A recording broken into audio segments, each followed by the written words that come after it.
For decades, people have argued about this one question: what actually makes you gain weight, sugar or fat?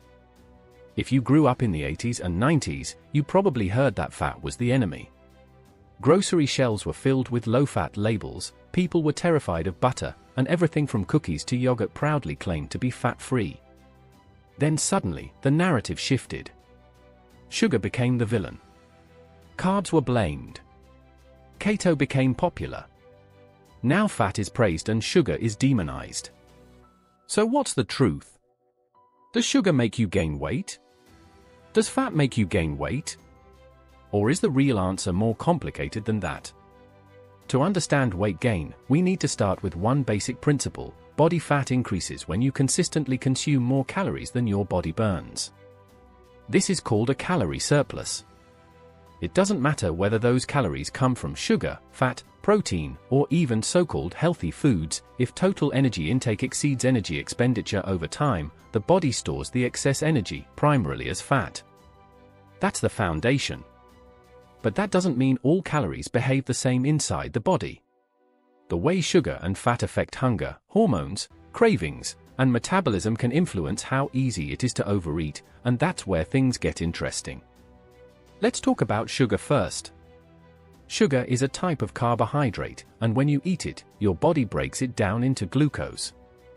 Glucose enters your bloodstream, and your pancreas releases insulin.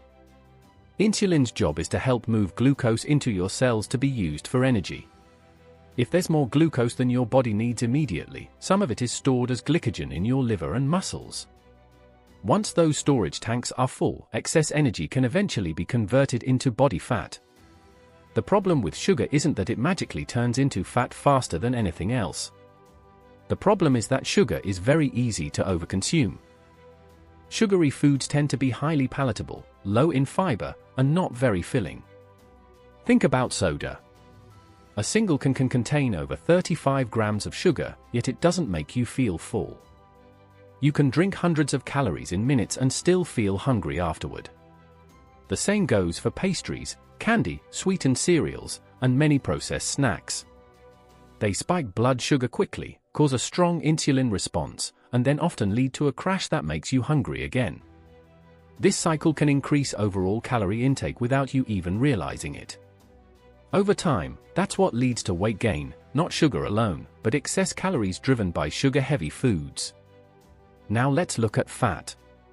Fat contains 9 calories per gram, more than double the 4 calories per gram found in carbohydrates and protein.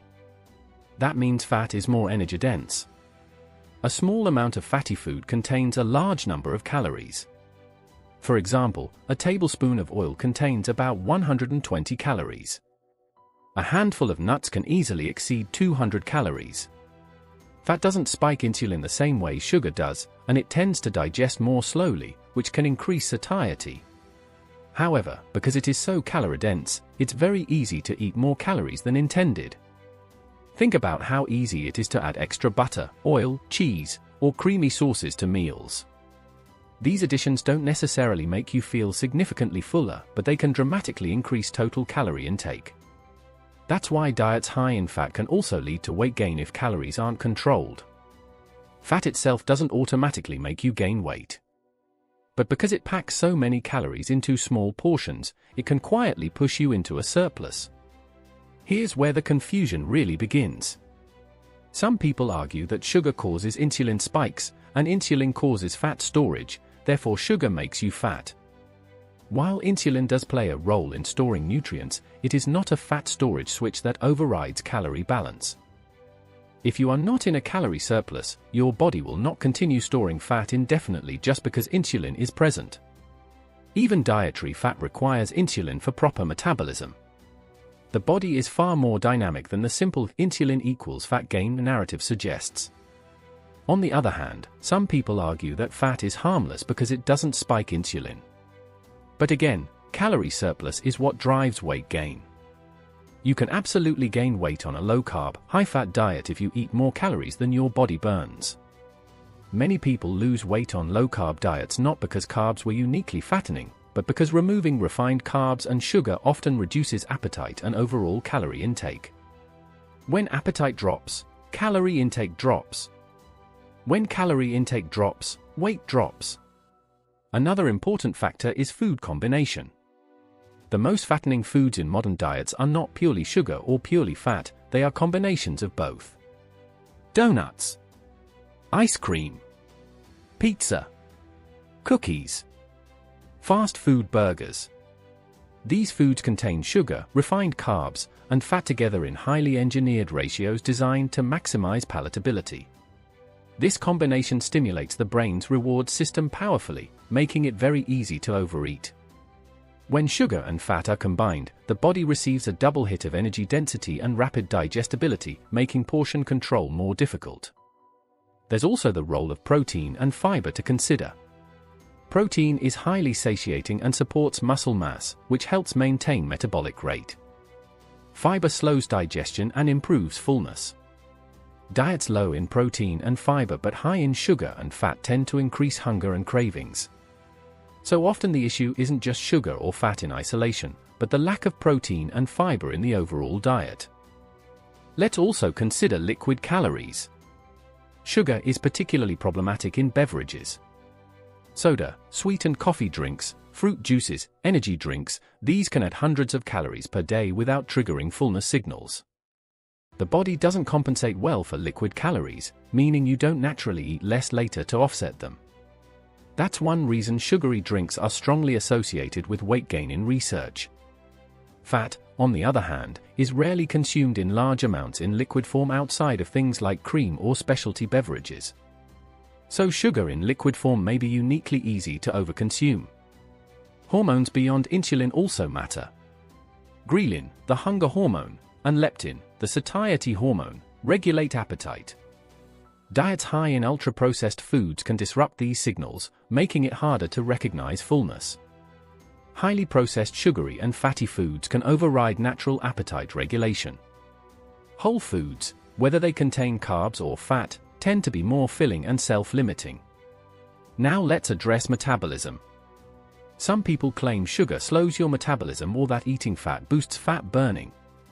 In reality, metabolic rate is influenced by body size, muscle mass, activity level, and overall calorie intake. The thermic effect of food, the energy used to digest and process nutrients, is highest for protein, moderate for carbohydrates, and lowest for fat. But the differences are relatively small in the big picture. No single macronutrient has magical metabolic properties strong enough to override chronic calorie imbalance. What about visceral fat and health risks? Diets high in added sugar, especially fructose from sweetened beverages, have been associated with increased visceral fat and fatty liver when consumed in excess. But again, this typically occurs in the context of calorie surplus. Similarly, diets extremely high in saturated fat may influence cholesterol levels and cardiovascular risk in some individuals.